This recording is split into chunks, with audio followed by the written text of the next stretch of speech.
Not for the first time in his life, the present Earl of Somerdale asked himself what he could possibly have done to avoid the strange situation in which he found himself. He stood at the door of a small home at the edge of a quaint village and listened to the charming laughter of unseen women inside, and knocked. He was probably disturbing them in gossiping over their needlework. He would much rather have caught Madame de Vauteuil at tea as he had designed, preferably alone. Having never made her acquaintance, and by everything he knew of the village he was not likely to happen upon an obliging neighbour, the best ruse he could think of to approach her involved acting the dimwit. His horse stood at the gatepost, looking perfectly fit and docile. Anyone who cast a discerning eye would doubt the beast was impaired in any way. It must be Stephen alone who would employ his scarce acting abilities and more abundant powers of persuasion to gain entrance into the Frenchwoman's home. Deceiving ladies, he knew, was not his forte, but in his experience they did often seem to thrive on assumptions and rejoiced in leaping to conclusions. The thought gave him some hope that, with just the right approach, he might succeed here. Before he had time to dream up a sound reason for actually entering the perfectly nondescript little house in the perfectly nondescript little village, the door opened. A lovely, petite woman with honey-coloured hair stood at the threshold. It was impossible that she was the maid. Looking into her expectant face, he felt a complete fool. He decided to be every inch the nobleman in hopes of inspiring some feeling of obligation from the woman. "Madame, I beg your pardon for disturbing your afternoon. It seems my horse has been so unobliging as to lose a shoe in a place unfamiliar to me."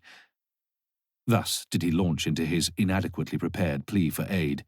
He made sure to mention the dustiness of the road and to interrupt himself with a dry cough in hopes of being invited in to a cup of tea. "I seem to have ridden quite a bit farther from my home than I intended." He began to falter under her pointed gaze.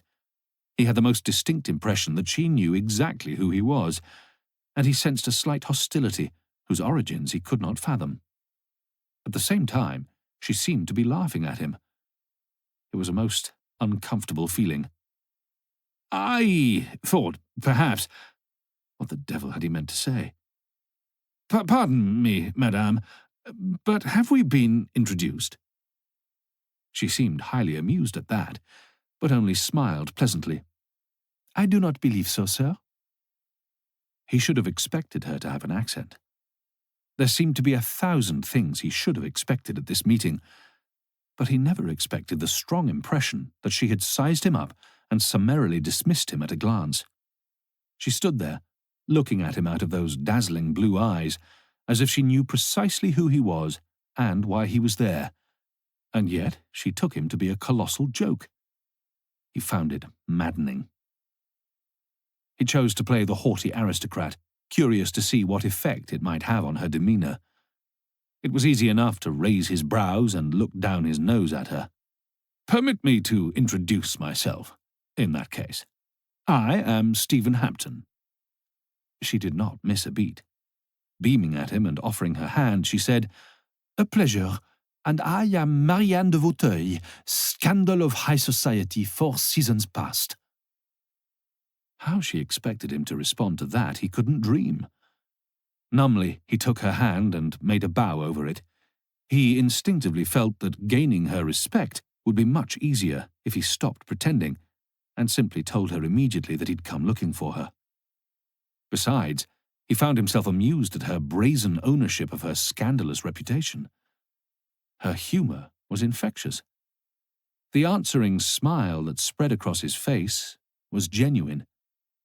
"How very fortunate, madame. It was in the hopes of making your acquaintance that I came this way." He had gained some ground with that, he saw, and something else. She looked somewhat suspicious of him.